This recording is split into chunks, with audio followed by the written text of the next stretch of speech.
بسم الله الرحمن الرحيم. الحمد لله رب العالمين والصلاة والسلام على أشرف الأنبياء والمرسلين نبينا محمد وعلى آله وصحبه أجمعين. أما بعد، السلام عليكم ورحمة الله وبركاته. قابل احترام سامعین، صف سے متعلق کئی ایک مسائل آپ نے سماعت فرمائے. اب یہاں سے کچھ مسائل آپ کے سامنے پیش کیے جائیں گے جن کا تعلق نماز با جماعت سے ہے. تو جماعت کے متعلق مسائل میں پہلا مسئلہ جو ہے، یعنی کہ مسئلہ نمبر 163، نماز با جماعت واجب ہے. کتنے لوگوں کو آپ دیکھتے ہوں گے کہ مسجد میں نہ جا کر کے ان کے پاس سارے وسائل و ذرائع موجود ہیں، کوئی عذر شرعی نہیں ہے، اس کے باوجود بھی نماز با جماعت ادا نہیں کرتے ہیں، جبکہ نماز با جماعت واجب ہے. اس سلسلے میں ابو ہریرہ رضی اللہ تعالیٰ عنہ کی روایت جو صحیح مسلم کے اندر موجود ہے، اس کو سننا اور اس پہ عمل کرنا ہمارے لیے نہایت ضروری ہے. عن ابی ہریرہ رضی اللہ عنہ قال اتى النبي صلی اللہ علیہ وسلم رجل اعمى فقال یا رسول اللہ انه ليس لي قائد يقودني الى المسجد فسأل رسول الله صلی اللہ علیہ وسلم ان يرخص له فيصلي في بيته فرخص له فلما ولى دعاه فقال هل تسمع النداء بالصلاة قال نعم قال فأجب. سامعین کرام، حضرت ابو ہریرہ رضی اللہ تعالیٰ عنہ سے روایت ہے، کہتے ہیں کہ ایک نابینا آدمی نبی اکرم صلی اللہ علیہ وسلم کی خدمت میں حاضر ہوا. کہنے لگا یا رسول اللہ، میرے پاس کوئی آدمی نہیں جو مجھے مسجد میں لائے، اندھا آدمی ہے. یہ کہہ کر اس نے نماز گھر پڑھنے کی رخصت چاہی.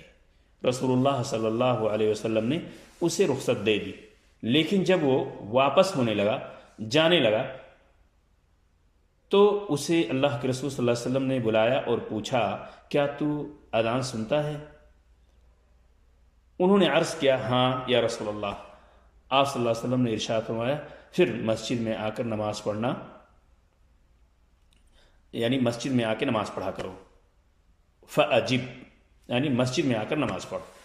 سامعین کرام، یہ حدیث اس موضوع پہ بالکل واضح ہے کہ جب ایک اندھے شخص کو اللہ کے رسول صلی اللہ علیہ وسلم نے ایسے وقت میں کہ وہ نماز کی اذان سنتا ہو نماز کے لیے، تو اسے مسجد میں آنا ضروری ہے، باوجود اس کے کہ اندھا شخص ہے، اور پھر اسے اس کا کوئی معاون بھی نہیں. جب ایسے شخص کے لیے شریعت نے رخصت نہیں دی ہے تو پھر بغیر کسی عذر شرعی کے کوئی شخص گھر میں نماز کیسے ادا کر سکتا ہے؟ یعنی کہ نماز با جماعت واجب ہے. مسئلہ نمبر 164، نماز فجر اور نماز عشاء کی جماعت میں شامل نہ ہونا نفاق کی علامت ہے. یہ دونوں وہ نمازیں ہیں کہ جس میں اکثر لوگ غفلت برتتے ہیں، سستی کرتے ہیں، اور یہ سستی اور یہ غفلت اس شخص کے اندر نفاق کو بھر دیتی ہے.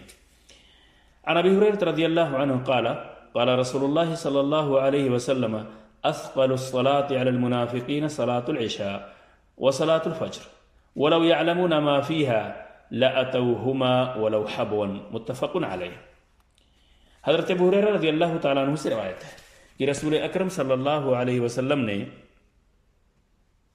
فرمایا عشاء اور صبح کی نماز یعنی نماز فجر منافقوں کے لیے بڑی مشکل ہے، لیکن اگر انہیں ان کے اجر کا پتہ چل جائے تو ان نمازوں میں آئیں گے، خواہ زانوں کے بل گھسٹتے ہی آنا پڑے. یہ روایت صحیح بخاری و مسلم کے اندر موجود ہے.